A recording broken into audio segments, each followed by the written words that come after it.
First of all, on behalf of my fellow Louisvillians, to the Ali family, we offer our condolences, our heartfelt prayers, and for Lonnie Ali, a very special prayer. We know that Muhammad was blessed with many gifts, but none more precious than Lonnie Ali, and we thank you so much. You know, I've got to tell you, Louisville, when I was in the procession today and I saw the tens of thousands of people and all the warmth and the love and the respect that was shown for Muhammad, I got to tell you, my heart swelled with pride. I know he was watching from above, and I know he absolutely loved it. But I don't think he'd be surprised. I think Muhammad would say, Louisville, Kentucky, the greatest city of all times. I'm feeling good. Man, I'll tell you what, how can we lose with the stuff we use? I'm feeling so good, I think I'm gonna make a comeback and change my name back to Walnut Street. That's how good I feel. You know, for me, I always felt connected to Muhammad even before I'd met him. You know, maybe it was the fact that I was a Louisville boy. Maybe it's the fact that I love the Louisville Cardinals, like Muhammad. You know, but as our relationship evolved, I found that a lot of people felt this personal connection with Muhammad. And that's part of the Ali magic. You know, initially, for a lot of men my age, and certainly myself, it was the athlete that I was attracted to. I mean, that kind of size, that kind of speed, that agility, that grace, not only made him the heavyweight champion of the world 3 times, but it made him Sports Illustrated Sportsman of the Century, the AP Athlete of the Century. Certainly it made him the athlete, a once-in-a-lifetime athlete. But I would argue that the combination of compassion, kindness, love, and the ability to lift us up made him a once-in-a-lifetime person.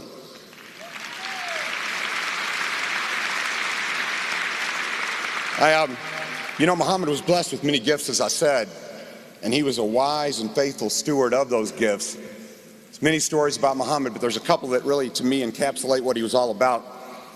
I remember back in 2000, I made a trip to the Summer Olympics with Muhammad, and one day he decided we were going to go see a boxing match. And I remember we're ringside, the American wins, 15,000 people are chanting, USA, USA. And I thought, this is my Olympic moment. You know, I was filled with patriotic pride. The boxer came down from the ring. He took the obligatory picture with Muhammad, the fist-to-chin shot.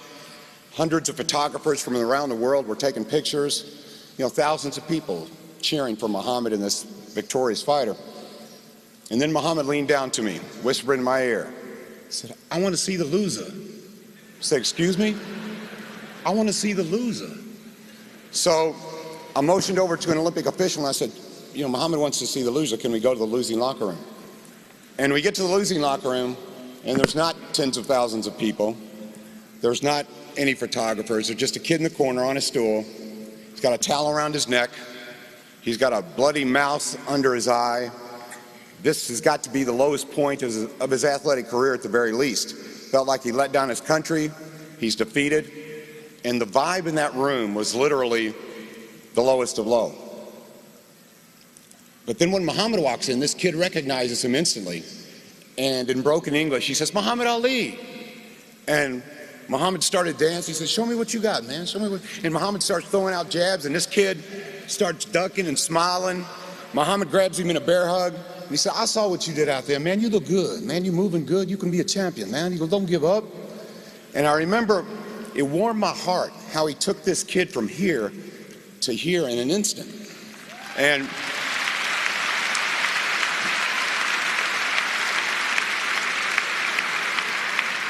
I remember I got in the car and I said to Muhammad, Muhammad, I try to be a nice guy, but I've got to tell you, I was caught up in the moment. I didn't give that losing fighter a second thought. I said, Muhammad, you're the greatest. Muhammad said, tell me something I don't already know.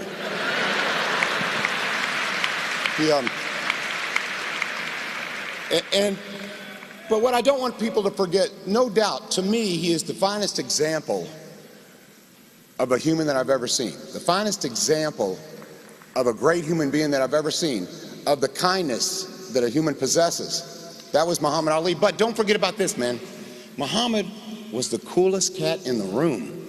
I mean, he was good looking, he had charm, he had charisma, he had swagger before he knew what swagger was.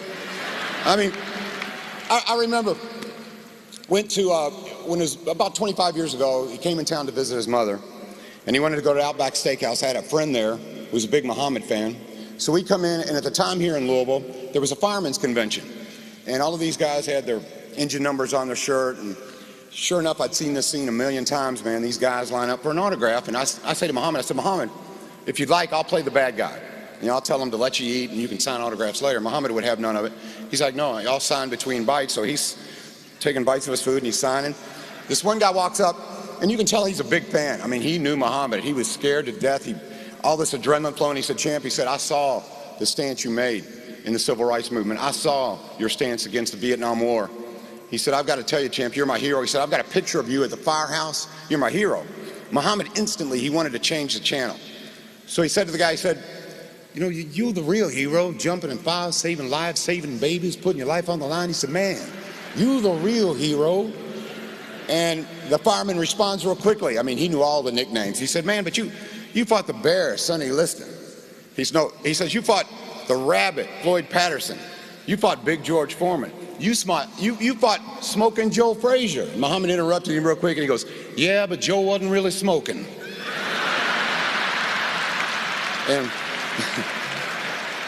And I said, Muhammad, that's a good line. He goes, you're right, write that down.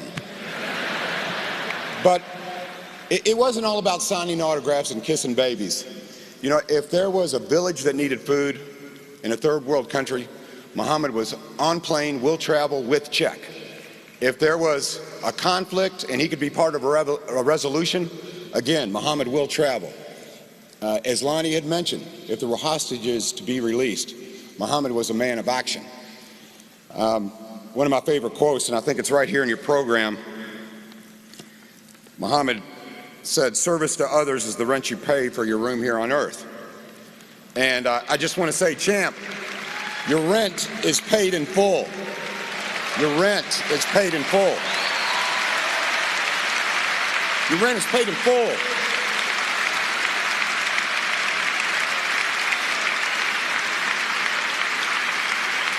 You know,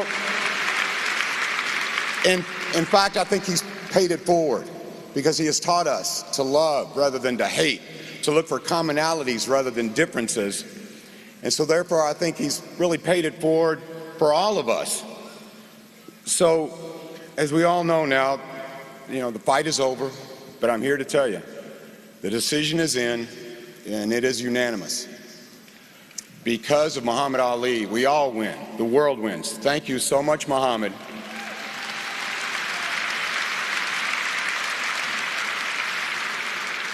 It is time for a man of peace to rest in peace, and thank you so very much.